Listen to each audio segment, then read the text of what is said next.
राम राम जी। सूर्य को अर्घ देना।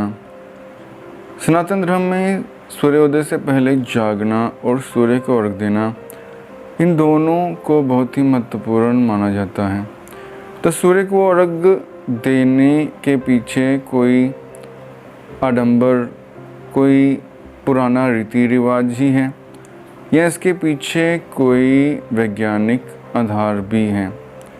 तो जो सूर्य को अर्घ देना है उसके पीछे का वैज्ञानिक आधार, उसके ऊपर हम चर्चा करेंगे। सूर्य को अर्घ देना धार्मिक दृष्टिकोण से तो पुण्य प्राप्त करने वाला, परमात्मा को प्रसन्न करने वाला एक कर्म कहलाता है। लेकिन जो वैज्ञानिक हैं वो ये कहते हैं कि जब सूर्य को अर्घ देते हैं तो जो सूर्य की किरणें हैं वो जल से होकर गुजरती हैं, और जैसे प्रिज्म से सूर्य की किरणें गुजरती हैं और 7 रंगों में बिखर जाती हैं, वैसे ही ये पानी से होकर गुजरती हैं और 7 रंगों में बिखरकर हमारे शरीर पर पड़ती हैं, जिससे कि हमारे शरीर पर एक सकारात्मक ऊर्जा का निर्माण होता है। वो ऊर्जा हमें भांति भांति के रोगों से बचाती है। जो सूर्य को अर्घ देते हैं प्रायः उनको त्वचा के रोग नहीं होते। सूर्य को अर्घ देने वालों के शरीर में सकारात्मक एनर्जी ज़्यादा होती है। जब सूर्य को अर्घ देते हैं और उस पानी से हम सूर्य को देखते हैं तो उससे हमारी आँखों पर बहुत ही अच्छा प्रभाव पड़ता है। अगर किसी के चश्मे लगे हुए हों तो सूर्य को अर्घ देने से वो भी छूट जाते हैं।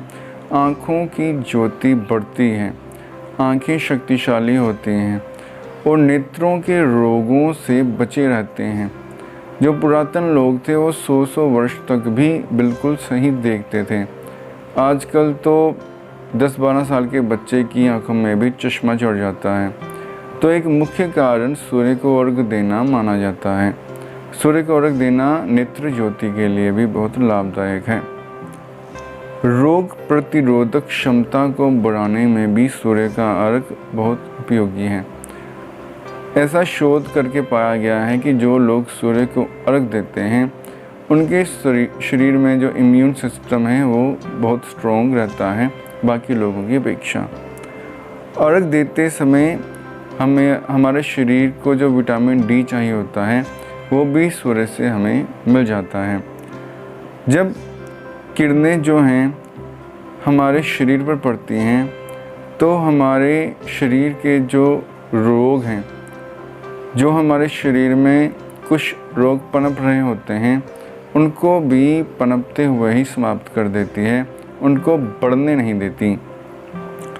सुबह सुबह जब हम उठते हैं तो हमें ताज़ी हवा मिलती है, क्योंकि अगर सूर्य को अर्घ देना है तो सूर्योदय से पहले उठकर नहा धो के हमें मंदिर जाके सूर्य को अर्घ देना होता है। तो उस समय का वातावरण बहुत ही शांत और मधुर होता है।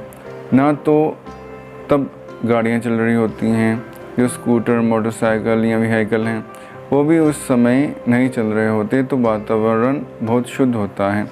उस समय अगर हम कुछ एक्सरसाइज भी करते हैं, प्राणायाम भी करते हैं या सिर्फ मंदिर में बैठकर परमात्मा के नाम का जाप ही करते हैं तो एक शुद्ध हवा जो है हमारे फेफड़ों को मिलती है, जो कि श्वास संबंधी रोगों से हमारे शरीर को मुक्त रखती है और एक सकारात्मक ऊर्जा हमारे शरीर में प्रवेश करती है। जब हम सूर्य को अर्घ देने के लिए सुबह जल्दी उठते हैं तो हमारी जीवनचर्या नियमित हो जाती है, चाहे सोमवार हो या एतवार। जो सूर्य को अर्घ देता है वो एक निश्चित समय में हफ्ते के 7 दिन उठता है, तो उसका जो जीवन है वो नियमित होता है, डिसिप्लिन में आ जाता है और उसको जो वर्क करने के लिए हैं वो एक्स्ट्रा आवर मिल जाते हैं। अगर हम अपनी नींद जितनी चाहिए 6 घंटे की उतनी लेते हैं तो हमें पूरे 18 घंटे काम करने के लिए मिल जाते हैं। लेकिन हम अगर 10-12 बजे तक सोते ही रहते हैं तो वही हमारा काम करने का समय भी नष्ट होता है। तो इसके द्वारा हमें काम करने के लिए भी ज़्यादा समय मिलता है। एक सकारात्मक ऊर्जा भी पूरे दिन हमारे शरीर में बनी रहती है। तो ये सब सूर्य को अर्घ देने के पीछे साइंटिफिक रीज़न थे। धन्यवाद।